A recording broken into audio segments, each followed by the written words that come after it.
We all set, Chris? Thank you. Good evening, everyone. I'd like to start the October 18th, 2023 Economic Development Subcommittee meeting to order. Note to residents, all citizens are welcome to attend public board and committee meetings in person. Meetings are also live streamed and archived by Franklin TV on the Franklin Town Hall TV YouTube channel.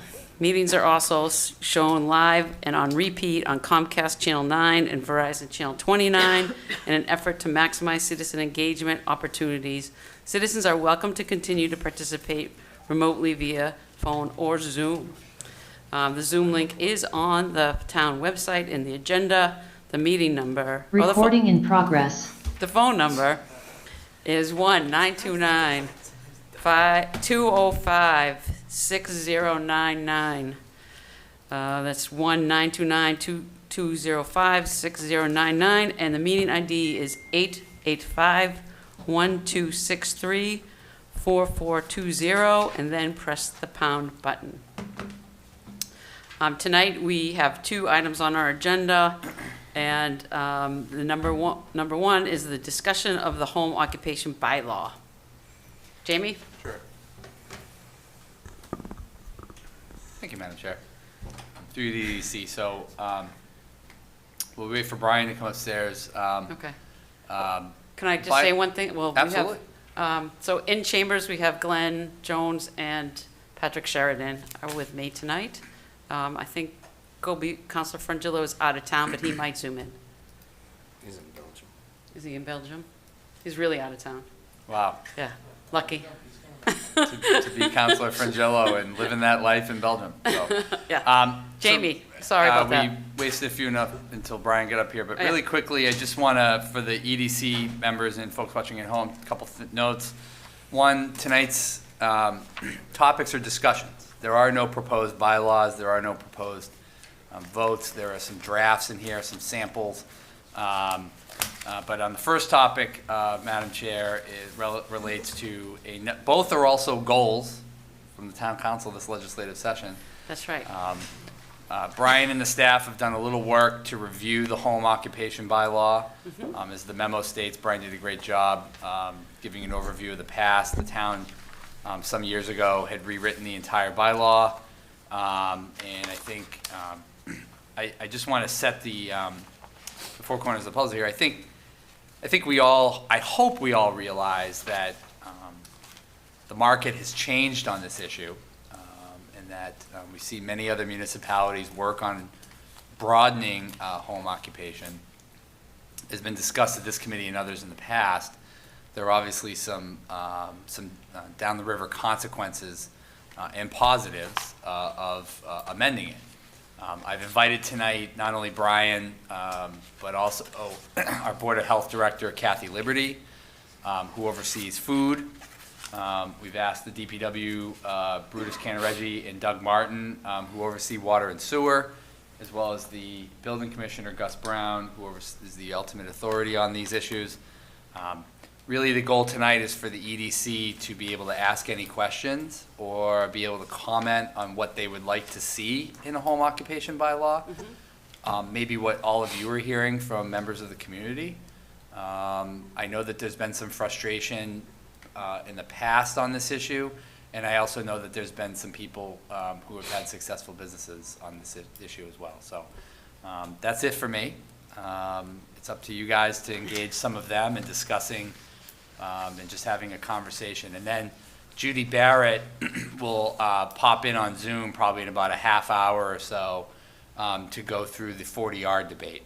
And she's been helping us on all of these bylaws, and I presume that Judy will also be assisting us on the home occupation at some point. But with that as a background, Madam Chair, feel free to talk about the memo or any other issues that people see. Thank you. Thank you, Jamie. And for the record, Kobe, Councilor Frangillo is on Zoom now. Hi, Kobe. Can you hear us? I can hear you. My plane just landed. I am in Logan Airport. Oh, great. We'll see you in a couple hours. Or 5. Open to. Stay on your phone. We'll be here. We'll be here all night, so it's okay. Councilor DeLarco gives a ride. Yeah, call Bobby, he'll pick you up, Kobe. Now take it to the secret tunnel. Drive a tow truck down. I think he's probably already here in Franklin by now, but that's okay. All right, so welcome, Kobe, and thanks for zooming in. So, Brian, would you like to go over the review that you've done? Oh, that's, by all means, I'll be Yeah. happy to go quickly through Yeah. the research that was done.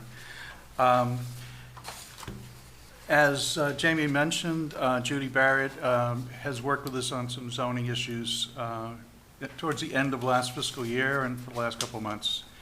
One of the issues was do some research on home occupation, and the other was the 40R bylaw, and there's a couple other issues also, but these are the ones we're discussing right now.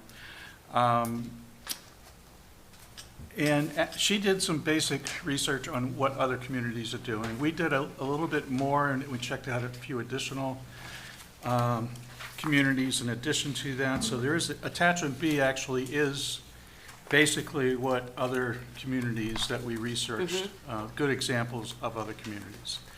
One thing that I want to note is that the vast majority of the things that are covered in all these other bylaws are already covered in our bylaw. It's not really, it doesn't sound like we have even a home occupation bylaw, but we actually, we have the regulation in place that covers all the same issues. Some people just come out with other towns, home occupation, regulation or whatever. We treat ours a little bit different, but it's all the regulations in there. We treat ours as Section 185-39, uses accessory to dwellings. And Right. it has in there home, professional offices, home occupation, and it also addresses parking for those type businesses. In 2009, we completely rewrote this section, and it was approved in December of 2009 by council.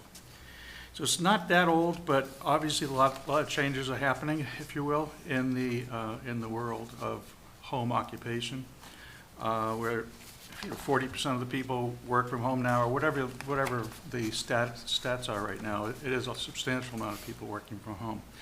But the vast majority are working in an office setting where they consider the computer. There's very little impact on the neighbors. So the bylaws that we have in place are to protect the adjacent property owners, to regulate if you can have a vehicle, a business-related vehicle on your own property, things of that nature. Like one with a logo on it, or?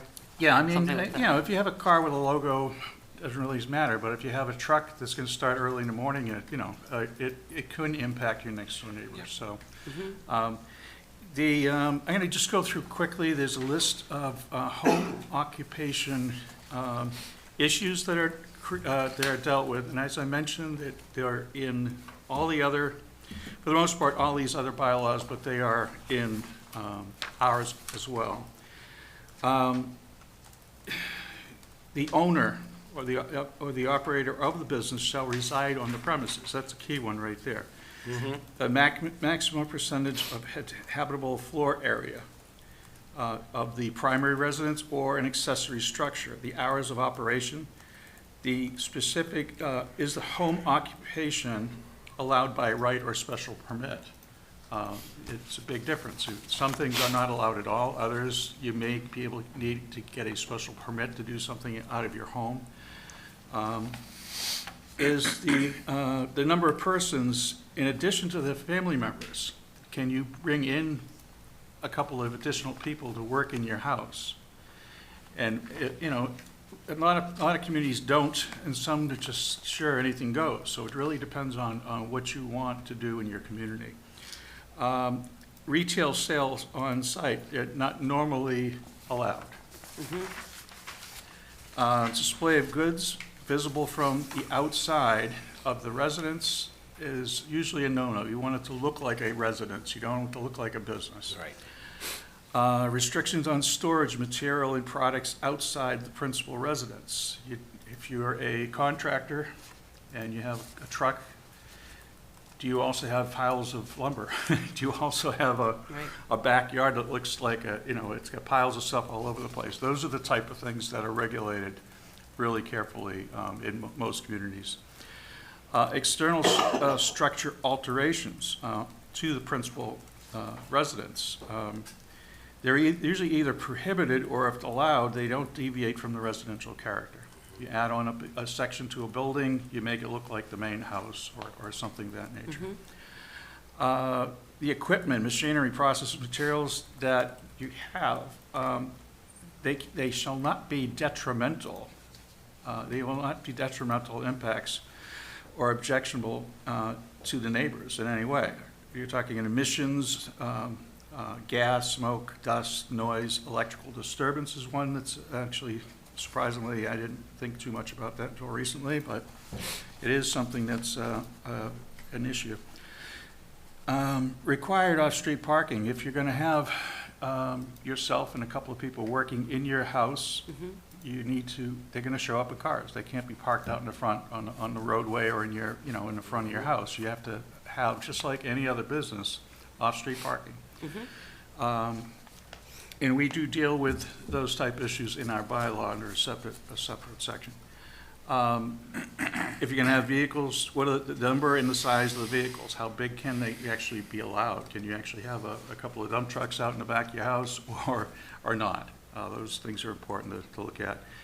And the location of the parking and accessory structures, if you do have a shed, for instance, on your property that is used for that business, it should be towards the back. It should be not really visible from the street if possible, things of that nature. And of course, some have restrictions on deliveries or shipments of packages, which if you're doing a wholesale distribution out of your house, you're going to have a lot of vehicles there on a regular basis. So that can be also restricted. And signage. We have our sign bylaw, and it addresses businesses in the residential areas like that. So those are the biggies. And I think that the biggest problems I've seen and is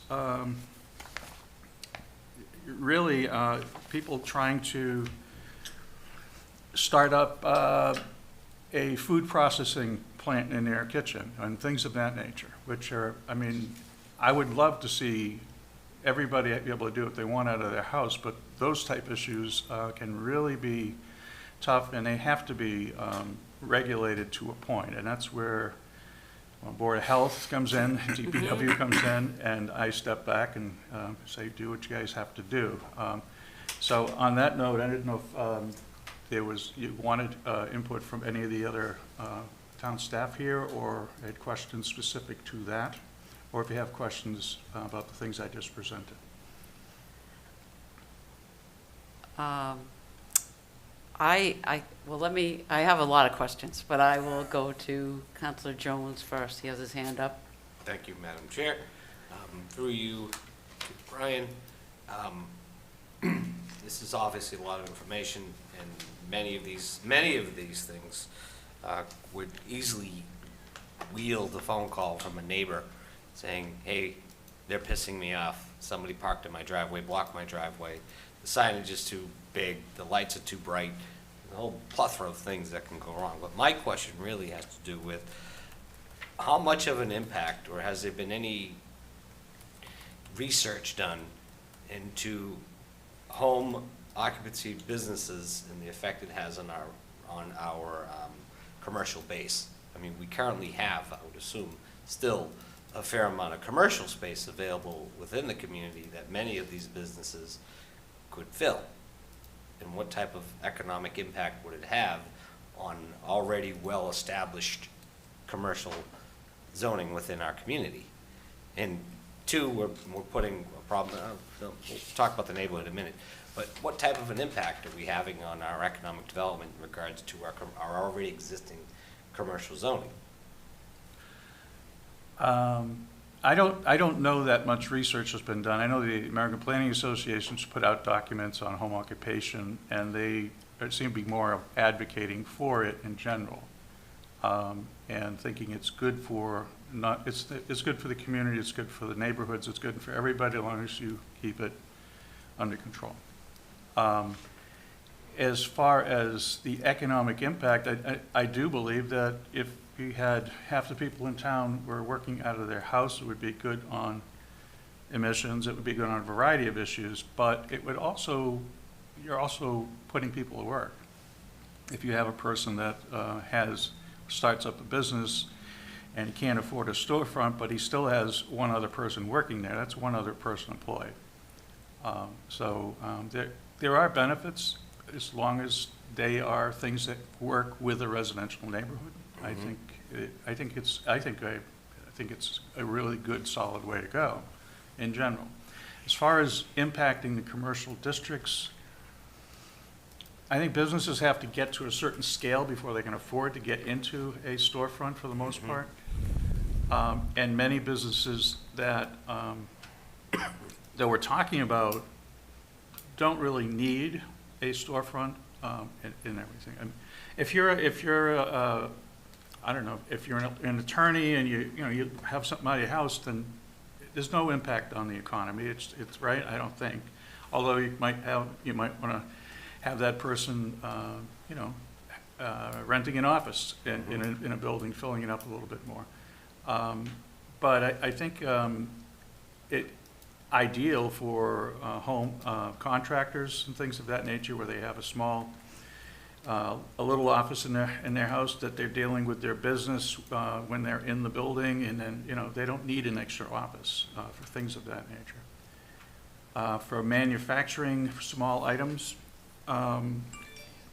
yes, be great to fill up a commercial building with it, but again, until you scale up to a certain point, you may not be able to actually afford the overhead on something like that. So there's good and bad, I guess you could say, but I think it's mostly good for the most part. Okay, I mean, I'm just concerned that, we in the EDC have always promoted trying to build upon our commercial base and the current space that we have, and try and fill as much of our existing commercial space in order to benefit, that 10% of our budget as it is. I appreciate your comments, Brian. My other comment really kind of boils down to, if this is something that we are thinking of doing, that we put a cap on how many there can actually be within the town, and that there be a proximity limitation. In other words, if we're going to allow one, say, on Marvin Ave or whatever in town, that there can't be another one immediately next door. That there needs to be,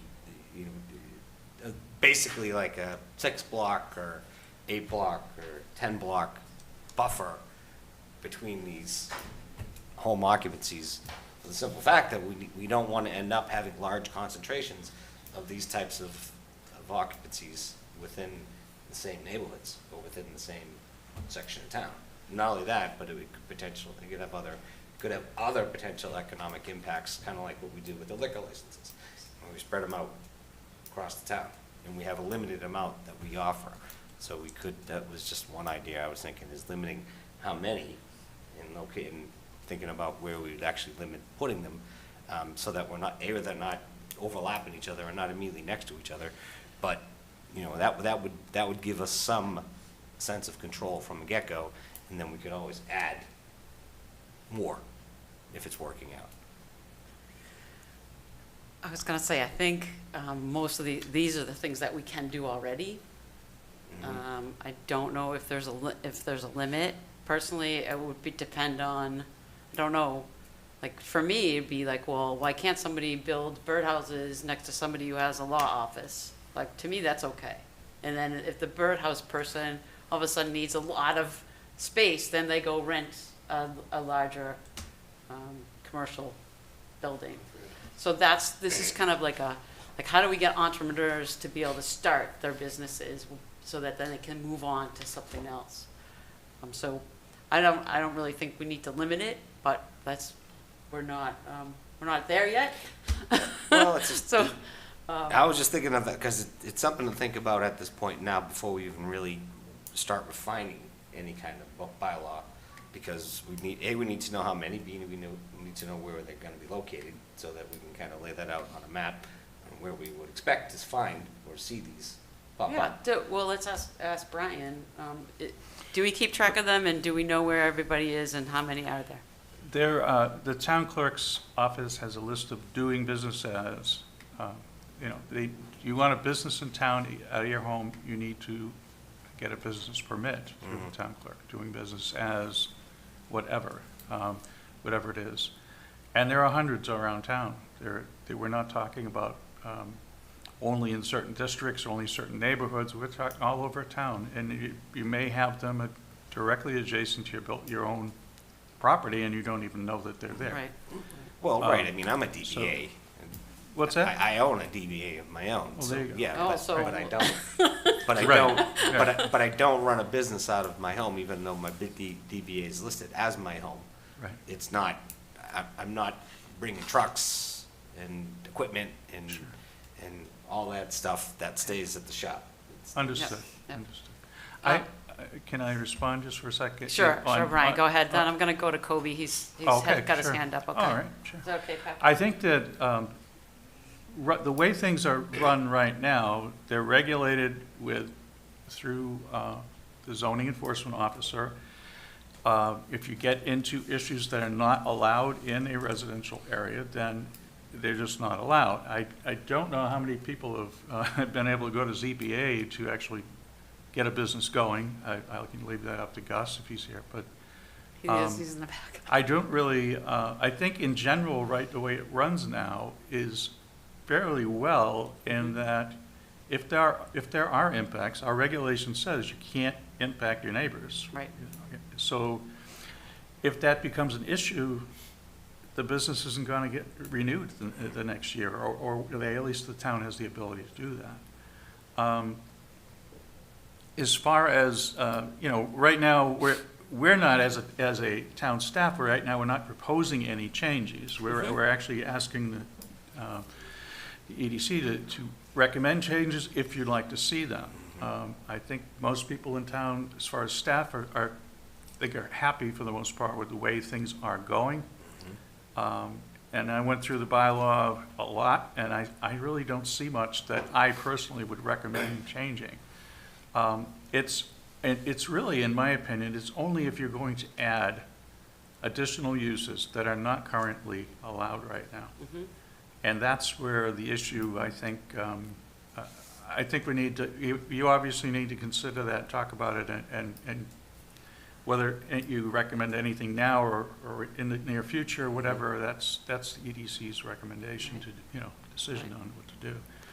But as far as being able to manage how many home occupation businesses are on a certain street or whatever, I don't know if that's even possible, but I mean, at least because right now, like I said, you might have 4 houses in a row that have them in there and they don't even know that they're impacting each other. If they're working out of their back, a back garage and they're making noise for the neighbors, then Then know, right? You know it, right? And I think that's, so they're all individual, and they all need to be treated, just like any other business that goes in for a storefront. What is the use? What is the impacts? Do they need do they need to improve the drainage in the parking lot? Do they do, there's a lot of things we look at. And it's the same thing with it's less things you look at when it's a home occupation, but that's the same process. Yeah. Okay. Yep, thank you, Okay. ma'am. Thank you, Brian. Thank you, Counselor Jones. I actually have something I think we could add, I want to add. I think we've talked about it before, but I'm going to go to Kobe first because I said I would go to Kobe. Kobe. Sure, thank you.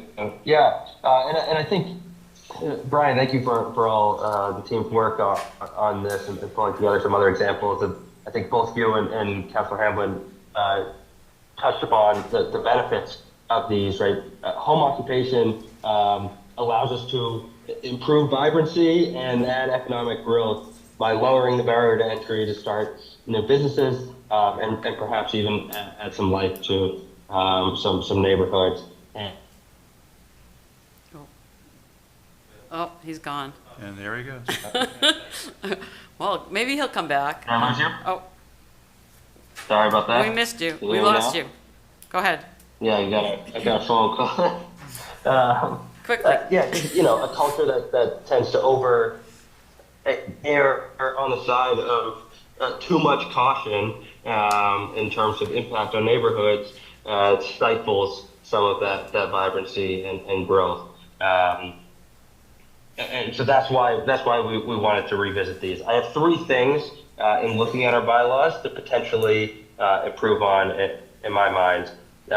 One is just making it easier to understand, similar to how what we just did with accessory dwelling units, like just being able to look up, go in and make it and find easily what it is. That welcomes more people to start these if they're looking to. I liked Foxborough's framing where it sort of said an intensive and non-intensive. I didn't actually care too much for some of the stipulations they put on the intensive versus non-intensive, but I really like the framing in terms of it being easy to understand and welcoming for different types of businesses. The second one would be parking. I don't know how the wording has to look, but a lot of these, most of our streets have plenty of street parking that goes unused 99% of the time. I'd say that's most of Franklin.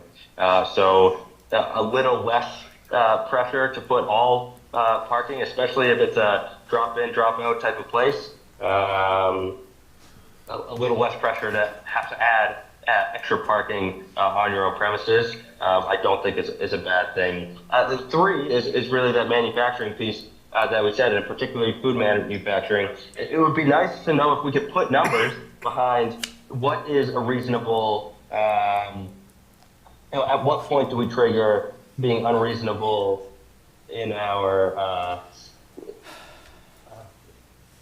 additions to stormwater and sewer and grease and everything like that, right? If we can put some number, you can make up to this, cook up to this, produce up to this amount of waste, that might welcome some of those businesses that are just trying to get their feet out from under them. Those are the three for me. Thank you. Thank you, Kobe. I will, Counselor Sheridan, do you have anything you would like to add? Questions? Yeah, didn't this issue come up with the chocolate maker a few years ago? Yeah. And is this should still not be allowed, right? Yeah, Or- so that's why we actually spoke about this before, to try to create a kind of a cottage food bylaw Yeah, to add to this, and that's where I was headed. so that'd be covered as long as they have the inside grease trap, right? Well, right now, yeah, you have to have a regular kitchen, food manufacturing process. It needs a commercial kitchen and a grease trap. But as long as it doesn't look different outside. We can have Kathy come up and talk about it if you Yeah. want. Yeah. Yeah, come on up, Kathy. Hi, so you all know me, Kathleen Liberty, Health Director. So we don't, but we are authorized to permit residential kitchens in towns or cities that allow them. And you spoke to cottage food. So basically, a residential kitchen is a kitchen that has regulations over it that stem from the food sanitation program that we enforce. So for us, it's more sanitation. It would be, cottage foods are at temperature, right? Room temperature. They can't be held cold. They can't be held hot. That type of thing. Personally, as a health department, I don't recommend a residential kitchen. It's very difficult to enforce our regulations. And not only that, I mean, when people are cooking or preparing in their kitchens, it's almost as if they're doing it for their family. So the cat walking by on the counter may be acceptable. Washing their hands before they start to cook may not be the first thing they think of. And there's so many regulations that we need to enforce, but we cannot be in their home all the time. And then there is also the issue of generating grease, right? So all food, even coffee being poured down the drain, generates grease. And I know Brutus can speak to that more. but there's just a lot of regulations that we can't enforce, and it's also difficult on the person preparing food, right? So they have to follow all these regulations, but are they going to? And that puts pressure on them as well. Am I doing this right? Am I doing that right? And we're not there. So we can go into a restaurant, commercial business, anytime we want. We inspect twice a year, but if we get a complaint or this or that, we can go in anytime. We're authorized to do that. With residential kitchens, most times we have to make an appointment after business hours, things like that. And so they're preparing for us to come. We're not gonna walk in and see the violations in front of us. So, I mean, some cities and towns allow it. I've been in cities and towns that do allow it. I just find it very difficult on both ends. So, I hope that answers your questions. Yeah. Yeah? Yeah, good? Thank you. Oh, Thank you, you're Kathy. welcome. So here's what I've been thinking. So there's a bill right now in the Senate. It's Bill 484. It's an act to promote economic opportunities for cottage food entrepreneurs. And I think that it's really super loose. But if this passes, it's like, well, if this passes, what would we do to make sure, it probably wouldn't fit what Franklin normally does, but it might push us a little bit further into the cottage industry. And I think it would be interesting to go through this and to see what would be possible here. I know, like Councilor Frangillo mentioned, numbers of gallons of water used. I mean, maybe Brutus could come up and talk a little bit about grease traps and, you know, like, when do you need a grease trap? And like, how do we know? So there could be people doing it now. We don't know until somebody finds out about it on Facebook. Somebody's trying to sell stuff, right? But I think it would be better to try to know and to regulate it a little bit, not a lot, but then we could make sure that our waterways are okay. We're not getting a lot of grease in them. So I'm going to throw it to Brutus and like see if he. Thank you, Madam Chair. Brutus Cameron, Public Works Director. I guess what I'm up here to do is protect our infrastructure, is what I'm trying to do. And, you know, not it's all the same, but if you think about the pipes under the ground, you know, if the sewer pipes out here and then the collection systems for sewer in the commercial area, they're kind of designed for that. We know we're going to get some high flows and stuff like that. But when you start thinking about our neighborhoods in town, they were really never designed to have commercial industrial kitchens in there. And, you know, Mr. Jones brought up, maybe one's not a big deal, but if you have 4 or 5, it could be. And then there's so many different products that could be put out there. And, you know, one that comes to mind was the guy that wanted to do chocolate. We always talk about grease. We actually call it FOG, fat oils and greases. And believe it or not, soaps they use to clean, they clog the pipes up. And they do a lot of different things. So, you know, I've talked to, you know, Doug Martin, he's the expert engineer on it. It's hard to say what it would be done, but I think the only fair and reasonable thing to do, if it was going to be allowed, they have to have an outside grease trap, as we require, you know, all the businesses in town to do. And, you know, that's a cost. And, you know, that could be, you know, a couple $1,000s. But at that point, it's their responsibility to maintain it too. You know, we have to start monitoring when it gets cleaned, when, you know, take care of it. If it does fail, it's usually going to fail on their property initially, so that ends up getting taken care of. But that's to protect the, you know, all the users of our system to do it, you know, because we have to go. We have areas in town that, you know, we have to send our Vector truck out, you know, on a regular basis and clean the best we do. For example, we had the 7-Eleven when they did it. Every time business, you know, I'm a big, don't make people do it, but if they're going to do a reno, when the 7-Eleven came in, they did it. You know, we made them put an outside grease trap in. Their argument's like, we're just doing hot dogs. But as you go in there, it expands from hot dogs, and there's a lot of grease associated with hot dogs. And they got to do a lot of cleaning in there. So, you know, we make these upgrades. But, you know, and I can't say the business model that different folks are going to do. You know, they got their profit where they're going to be. They got their expenses, their labor, and everything else. But it should be a cost that's associated with, just to protect our asset. Right, so are there different size grease traps? Well, yeah, I mean, there's grease traps that you could do, like internal grease traps, like under a sink. Yeah. But I'm telling you, they don't work. because you're using hot water, and it keeps the fog moving through there. So you have to have basically an outside type tank that allows the mixture to go out there and cool. It's just basically like a box you put in your septic system. It Well, we collects all actually those. saw it in the sewage treatment plant. Yeah, that was a big one. That's a really big one. Counselor Sheridan and I went down to the basement and Yeah. saw the big grease trap down And there. the stuff falls down there, and the grease flows on top, and the effluent goes out. But yeah, they're pretty much standard size that you have to do. It is an expense, but it's, I got to protect the system. Kathy and we've gone through it many, many times, right? And businesses aren't happy about doing it either. So Oh, I know. yeah, you've heard. They call you a couple of times, right? It's okay, though. I know. Okay. Does anybody have any questions for Brutus? Jamie? Through you, Metro, just really quick to piggyback on Brutus's issue, it's not just also protecting the asset, it's also, as I know all of you know, if there was a problem, it becomes a blame game, right? And where do you delineate where the public problem is versus the private property problem? And those types of issues have to get worked out, because when a private homeowner has a problem, What if they have type of if they have a problem? backup, if they had a backup in their sewer system Okay. or on their private property from disposing of things in their toilet, Yeah. they're gonna call us to come fix the problem. And then we'd say, no, that's in your toilet, that's your problem. And so, think of what we go through with trees.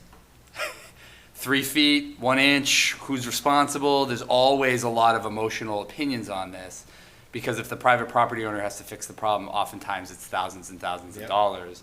And so I'm just laying that out as like another sub-issue that, to Brutus's point, not just protecting the asset, but also helping the homeowner protect their asset, and then not getting into any litigious situation where it's their fault, no, it's the private property's fault, and we get into a big debate about, or a legal situation, kind of like a sewer backup. We have those, often, and oftentimes those are litigious, right? Whose fault was it? The contractor, the town, the private property owner, the consultant, the engineer?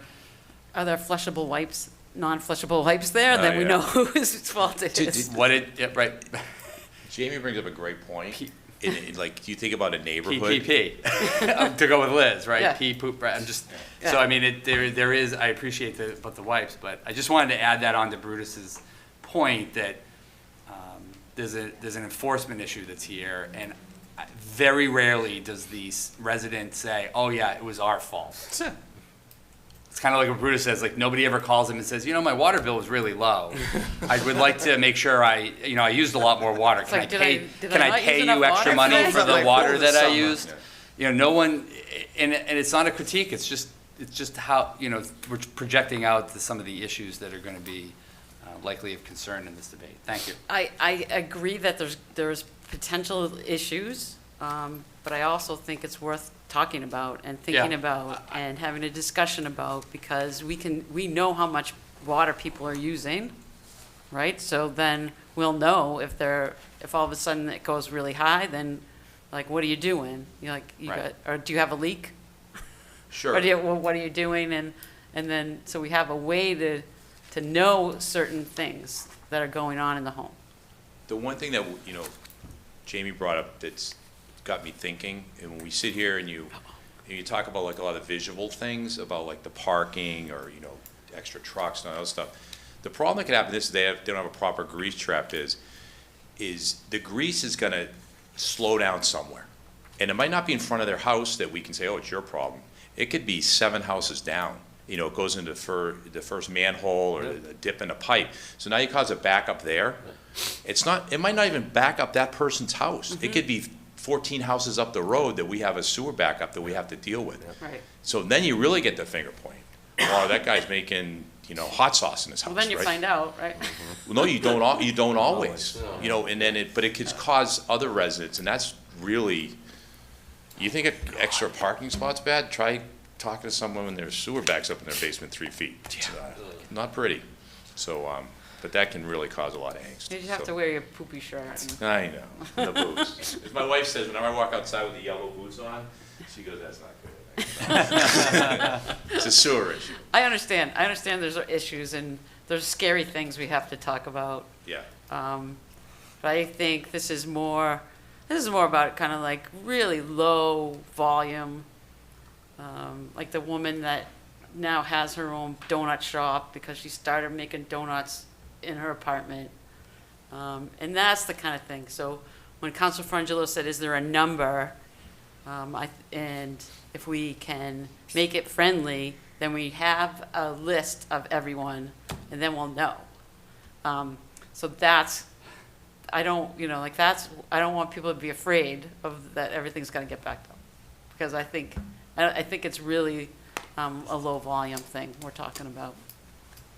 It's tough, and it's But- tough on the product and what's Yeah. going to, when you say like extra water use could be great, because it flushes it out quicker, right? So people Okay. don't use a lot of Well, water.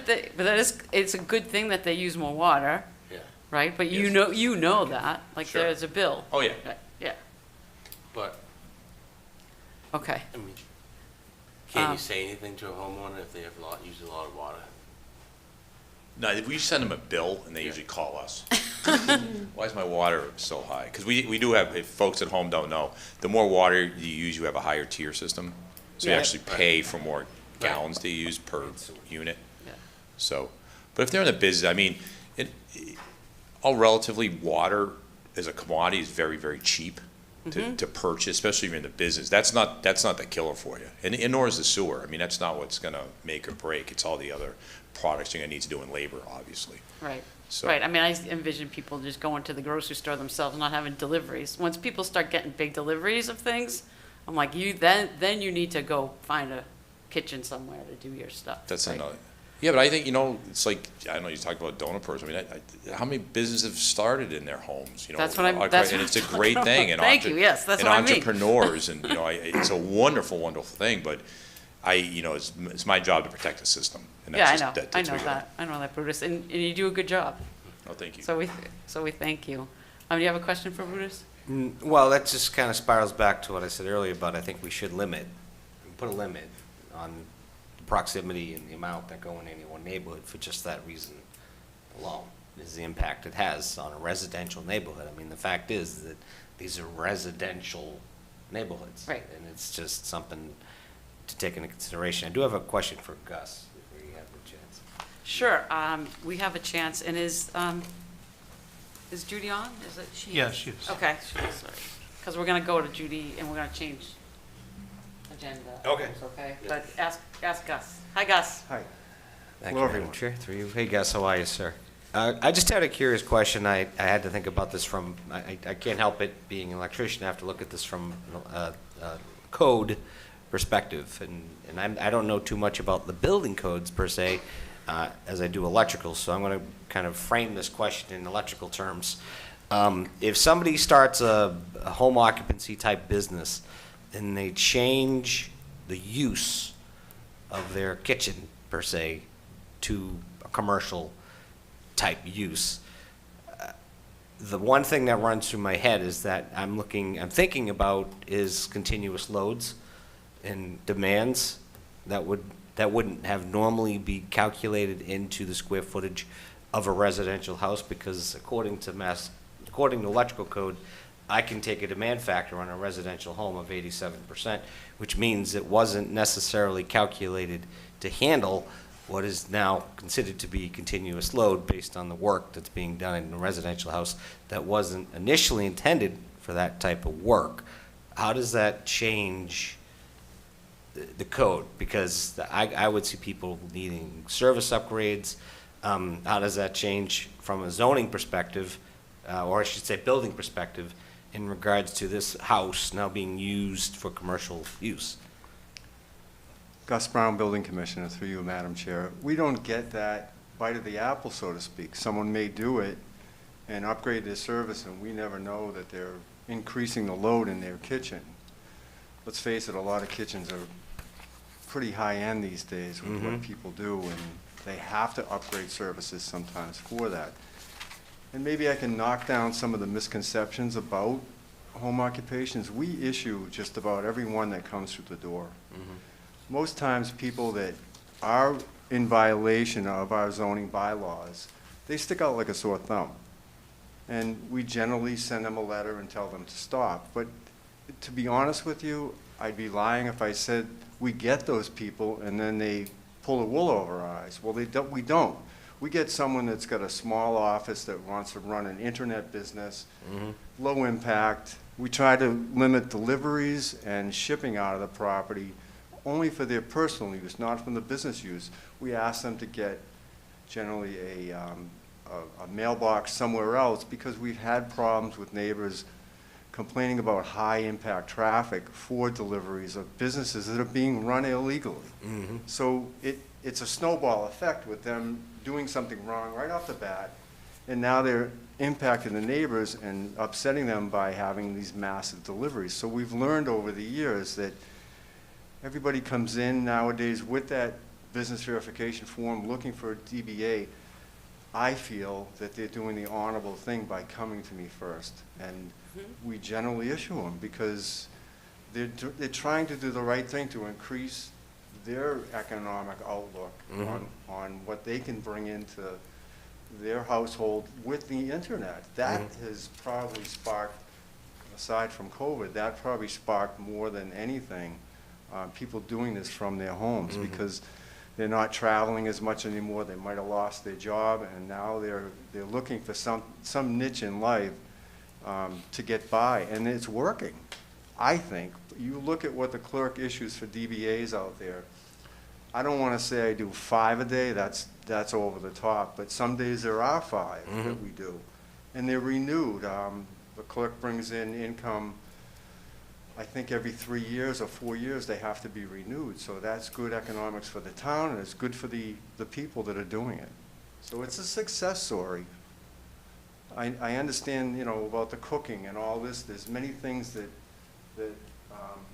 are sidebars to cooking out of your own home.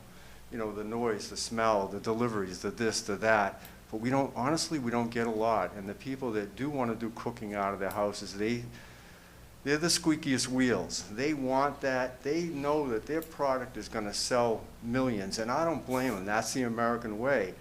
But generally, it's better off served in a commercial environment. Understood. Okay. Thank you, Gus. Appreciate your input. Thank you, Madam Chair. Thank you, Gus. Thank you, Counselor Jones. I think I'd be happy to introduce Judy if you'd okay, like. all right. I think we're going to go on to our second agenda item. So we get to Judy. She's waiting patiently. And so we're going to discuss 40R with Judy and Brian. Thank you, yes. Yeah, 40R, as the Economic Development Committee knows, is one of your priority projects. It was #1 in the MAPC Franklin for All study as far as recommendations. And they did provide, MAPC provided some guidance on what it should include and things of that nature. But as I went through the issues, I thought that I really needed to get a little extra help. So at the end of the last fiscal year, we have a small contract with Barrett Planning Associates, I believe. I'm sorry if I messed that up, Judy.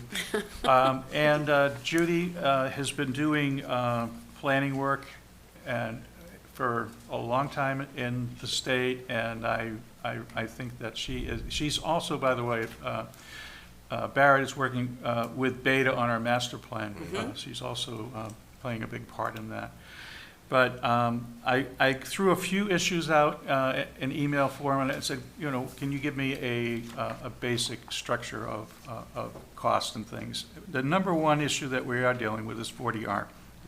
And a 40R zoning bylaw, which is also, I like to think of it as a smart growth overlay district, is intended to encourage smart growth, increase affordable housing. It fosters distinctive and attractive neighborhoods. Compact design is an issue there. So there's a lot of great things about it if we do it right. Judy is going to take you through a preliminary draft bylaw that we've established, that we've come up with. She came up with, I've gone through, edited a little bit. We still have work to do, obviously. It basically, that bylaw provides the zoning structure that is needed to go forward with a 40R zoning bylaw. And so she's going to take you through the basic structure of the bylaw and also discuss what else we would need to do in addition to that specific zoning bylaw that we actually drafted. And she has about 15 minutes to do so. Oh, So, Judy. That's okay. We'll give her 20. Judy, the floor We'll is give her yours. 20. So, Mr. thank you. Can you all hear me? Yes, Judy, thank you. Okay. So I'm going to show some slides, and then I'll talk about the specific draft of the zoning bylaw. I hope I have screen share. Can somebody give me screen share permission? 1 second, we'll be right with you.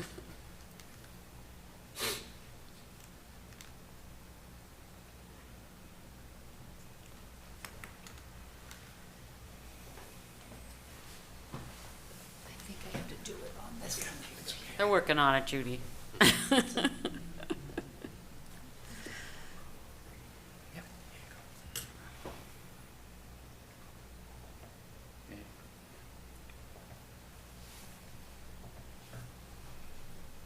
Okay, super. So what I'm going to do is, just to make sure everybody's on the same page, it's a little bit of a high-level overview of this statute and a little bit of comparison at the end of how this is similar to and different from the MBTA Communities Law. And then I'll stop screen sharing the slides and I'll bring the zoning up. I think it's just the best way to do this. Okay. Oh, Chapter 40R was enacted by the legislature in 2004, and it kind of came at the heels of a scenario that we're still in today, which is a certain amount of concern about the lack of housing production in Massachusetts. But also, the legislature was interested in addressing community concerns about the potential for an adverse fiscal impact on the town or city or town additional housing development. So there are two pieces of 40R. The thing about 40R that you need to understand is that in order for you to adopt a 40R district, the Executive Office of Housing and Livable Communities has to approve that zoning before it goes to your council. So there is a process that's a little different from normal zoning. But I'll talk about kind of what that looks like and what it takes to apply, what the sort of basics are with 40R and so on. This law has specific goals, and you're almost, if you've been following the MBTA community stuff at all, you're probably going to see right away where some of these differences exist. So the purpose of Chapter 40R was to promote and is to promote mixed-use development. It is, however, fundamentally a housing bill. And so there are districts under 40R that are not mixed use, they are entirely housing, and they have been approved. There are other districts that are mixed use as a requirement, and they have been approved. And there's been, I think, really an uneven track record in Massachusetts as to how successful some of these districts have been. But some of them have been great, and I don't want to take anything away from 40R. I actually think it's a great statute. So it has these kind of objectives. It's mixed use development where it makes sense to do so, increasing the choices of housing in a community, especially affordable housing. The goal of the law is to promote kind of compact, kind of downtown type development. So a 40R district that will be very appealing in the eyes of what I'm going to call HLC from here on, which is Housing and Livable Communities, is something that's really in an established area where you're trying to promote, say, infill, or maybe some vacant land near an established area, and you have the ability to promote more housing there.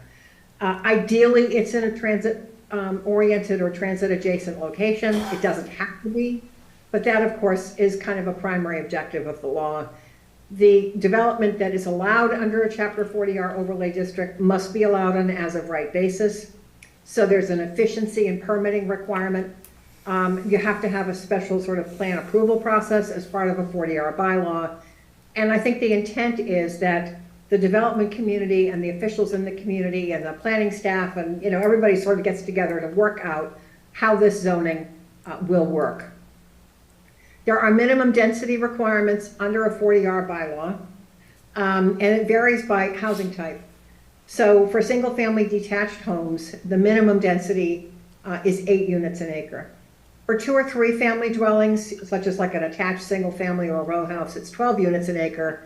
And for multifamily, which means buildings with 3 or more units in the building, it's 20 units an acre. So those density targets are actually in the statute, so there's not much flexibility with them. To do this zoning, you have to have kind of a local public hearing to consider the zoning. You apply to Housing and Livable Communities. I can't believe I didn't change that acronym, but it's Housing and Livable Communities. They determine whether that zoning is going to meet their requirements. Once you have a letter from them that says, this is fine, we will approve this, then you go to your council with the zoning to adopt it. It's only when, and you'll get a certain amount of funding once you adopt the zoning.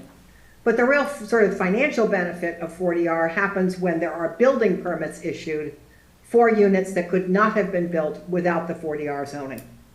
So it's a little bit different zoning process than what you're used to, where you're initiating something, it goes to the council, you adopt it, and you don't necessarily have to have state approval. In this case, you do.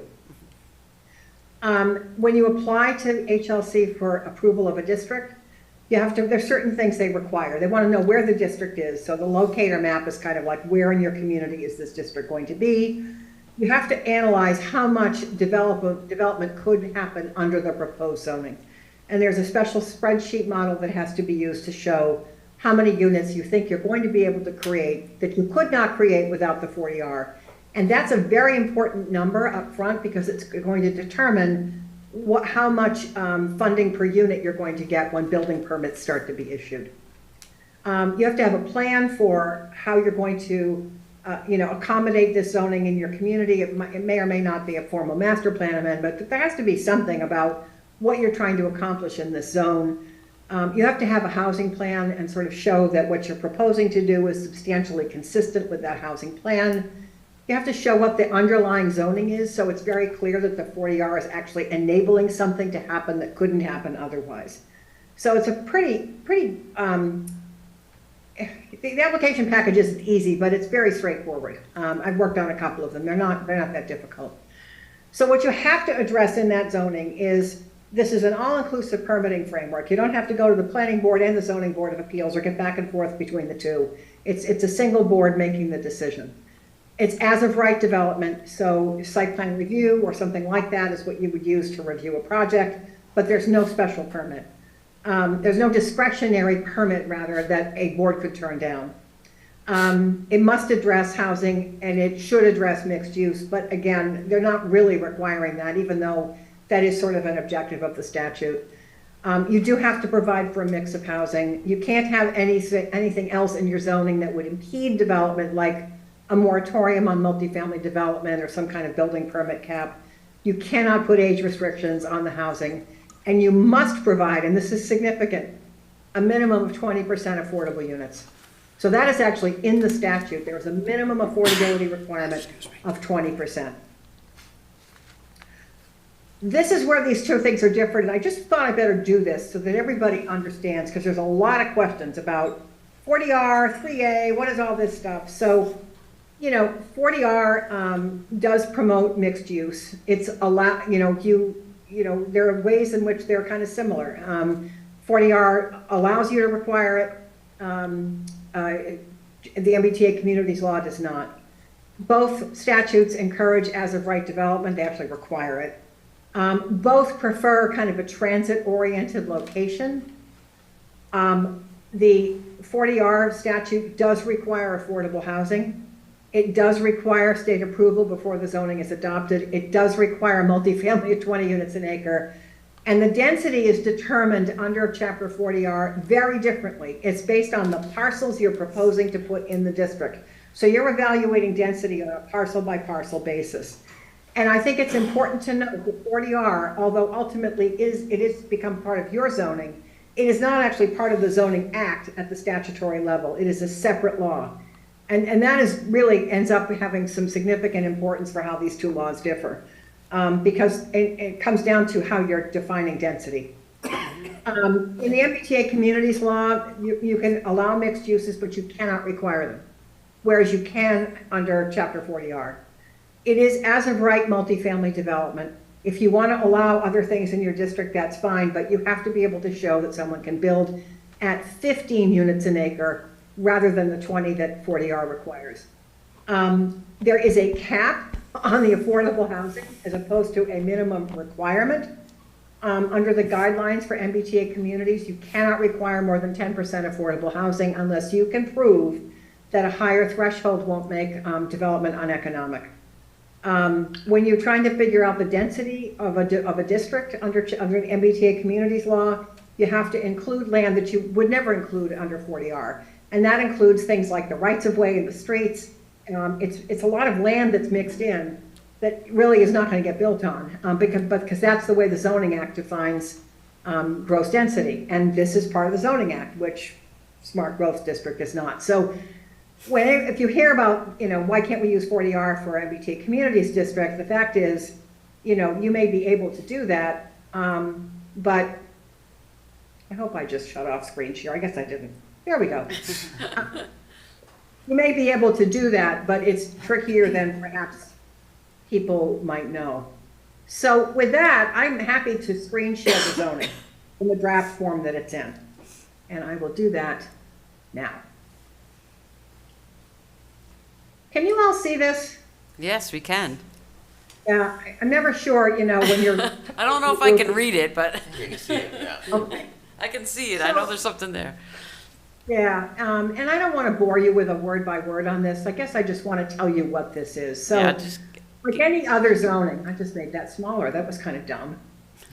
There. Like any other zoning, you always establish what is this thing. So there's always a statement of purposes. And a way for someone who's reading the zoning to know where does this apply. So when you establish the district, you also amend your zoning map. And that kind of becomes part of the bylaw, and it's part of the zoning map. So people know, where does this apply? What are the purposes of the district, and where does it apply? The other thing about an overlay district, and this is true for any kind of overlay, you have to establish how does someone take advantage of this district? How does someone use this? And if they don't want to use it, then what are their zoning rights? And the fact is, the zoning rights are whatever the existing zoning says. So the overlay district doesn't take anything away. Someone can still continue to develop in whatever that underlying zoning says. But if they want to take advantage of any piece of the 40R overlay, they are subject to all the rules of the 40R. So they can't pick and choose. And that's really what this applicability section is, this very long explanation of what it is and how it applies to the zoning. It's basically telling the applicant, if you apply for approval under this section, you're subject to the whole thing. There is a plan approval process in here that intends to make it very clear that the plan approval process for 40R is not a special permit. It is an as-of-right review process. Yes, you can impose certain development standards, but when DHCD wants to see the bylaw before you adopt it, it's to make sure that you don't have development standards that are so prescriptive and so limiting that someone really couldn't reasonably anticipate being able to build at 20 units an acre. Even I start confusing these laws. So a lot of what's in here is how is this plan approval process going to work? And this is not going to be all that strange to anybody who does permitting. You're filing with the town clerk, it starts a clock ticking. The approval authority, let's just say for the sake of this discussion, it's the planning board. They have a certain clock they have to meet in order to, to be able to say that they met their statutory requirement and acted on the application in a timely way. And there's a provision for what happens if they don't do that. And a lot of this is very similar to the way zoning works. So this whole section, that's sort of the Smart Growth Development Plan, which is sort of section 4, is really laying out what do you have to give the board to show that what you're going to do and that you meet the requirements of the zoning bylaw. This particular version says that the approval authority is going to have a public hearing, just like they would for any other site plan review process, but there's very specific timelines that have to be met in order to show that the approval process happens overall within 120 days, and that is part of the statute. So you could continue the hearing, but only with the applicant's approval can you go beyond 120 days. So the approval authority reviews the project, they may ask for some changes, the applicant makes some changes. It's down to the point of making a decision. The approval authority has to prepare a written decision, just like they would for anything else, laying out the reasons for the decision, and then seeing that that is filed with the town clerk within 120 days. There are standards of review that are in here under what's called criteria for approval. And this is really kind of a recitation of what the requirements are in the zoning. The board has to find that all those requirements have been met. There is a conditional approval process that may involve some, you know, the developer might come in with a plan that's at a certain level of development. You know, doesn't necessarily want to spend a fortune on that upfront permitting, but he sort of gets a conditional approval. And then wants to come back with a more detailed plan, at that point spends more money, and now the board can kind of really look at it through the lens of some more detailed design standards. There are criteria for denial, and they are pretty much the same legal standards for site plan approval for any as-of-right use. One of the things that 40R provides for is a limit on the effectiveness of the site plan decision. And that is 2 years, which is not uncommon for site plan review, although some towns have upped that now to 3 years based on changes for special permits under the Zoning Act. If a person isn't happy with what the board decides, they can go to the land court or Superior Court. The bylaw provides for the approval authority to adopt rules and regulations, so you don't have a lot of stuff in your zoning that doesn't need to be there, like how many copies of the application you want, what are the specs for the site plan. I mean, those things can be in rules and regulations. You just don't really want to burden your zoning with that kind of stuff. There is a provision for the approval authority to waive certain requirements if in the case of a particular submission, some requirement just doesn't make sense. The board can say, oh, you don't need to do that. There is a process for modifying a plan once it's been approved, which is important because it's not uncommon for any of you, if any of you have sat on a planning board or a ZBA, you probably know that sometimes plans change. So there needs to be a way for the board to say, here's a minor change, we can approve it administratively. Here's a major change, you kind of need to come back and go through the permitting process. This does provide for the adoption of design guidelines, and I'll just tell you what happens with housing and livable communities. When you go in for zoning pre-adoption approval, if you haven't adopted the design guidelines yet, that's okay, but they will not give final approval until they see the design guidelines, which you may not develop until after town meeting has approved the zoning. And the reason, again, is just to make sure that there's not stuff being tucked into design guidelines that's going to make development difficult to do. There is a housing affordability. Is somebody trying to ask me a question? Because all I can see right now is my zoning. Am I going too fast or what? No, it's okay. We're paying attention and we're, Okay, all we're right. with you. I can't We're with see you you. right now. I can't see you, so. Yeah, we're here. We're with you. There's a whole section in here on housing affordability that is intended to align with Chapter 40R. So, you know, this is something I gotta point out. This the number of so-called affordable units in this draft says 25%. You're no longer going to be allowed to do that. So let me tell you a little bit of background on this. When 40R first went into effect, the statute says minimum of 20%. So guess what communities said? They were pretty smart about it. It's like, well, if we require 25% and it's a rental development, all the units will count. Right. And everybody did that. Well, no more. Now what they're saying what they're saying is if you're trying to use they've given two versions of this. One is if you're trying to use a Chapter 40R district to satisfy your MBTA requirements, you can't require more than 20% in 40R. But you don't have to prove that that would be uneconomic because 40R in fact requires you to do 20%. Now what they're saying is there's going to be no more 25%. 40R district. So it's going to be the maximum will be what the statute calls the minimum, which is 20%. Okay. So let's just make that really clear. There are requirements that the affordable units have to meet. A lot of this is going to be very familiar to many of you in Franklin. You know, you have to base affordability on what someone can pay who is lower moderate income, which is basically 30% of their gross monthly income is the maximum they can pay per month for housing cost. There's a requirement for kind of fair marketing, you know, fair housing marketing and so forth.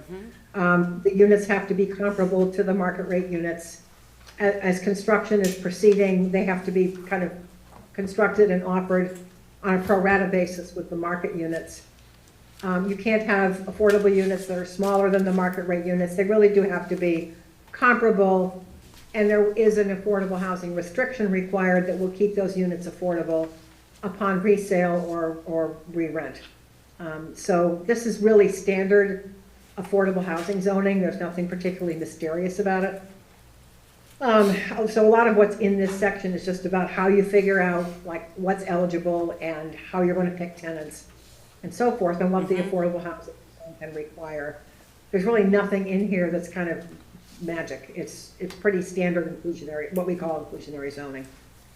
And then there's an administrative section. So this just lays out how the affordable housing unit requirement will be administered and monitored.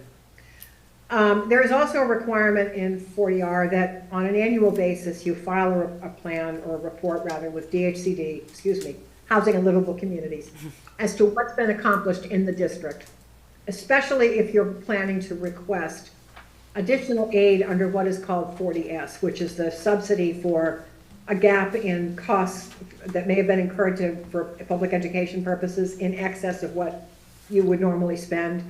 So if you are planning to request additional Chapter 70 aid via Chapter 40S, then you need to report what your costs have been. But you also need to report, because if you're claiming the building permits have been issued and you want to be able to get the bonus payment that comes with each building permit, you know, there's got to be a way for HLC to know what you've been doing. So there's just this annual report that's required. Now, there are some other things in here about definitions that will need to be added to your zoning in order to make sure that it complies with the definitions used in Chapter 40R. Okay. So I've kind of put these in here as well. So let me tell you what this doesn't do for you.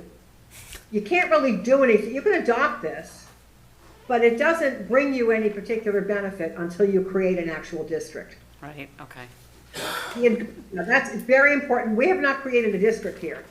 We have created the administrative framework for creating districts. Right. So if you get to this section called Establishment and Delineation of Districts, what would happen is that as you create perhaps more than one 40R district, each one gets amended into this section 18551 as a sub-district. Okay.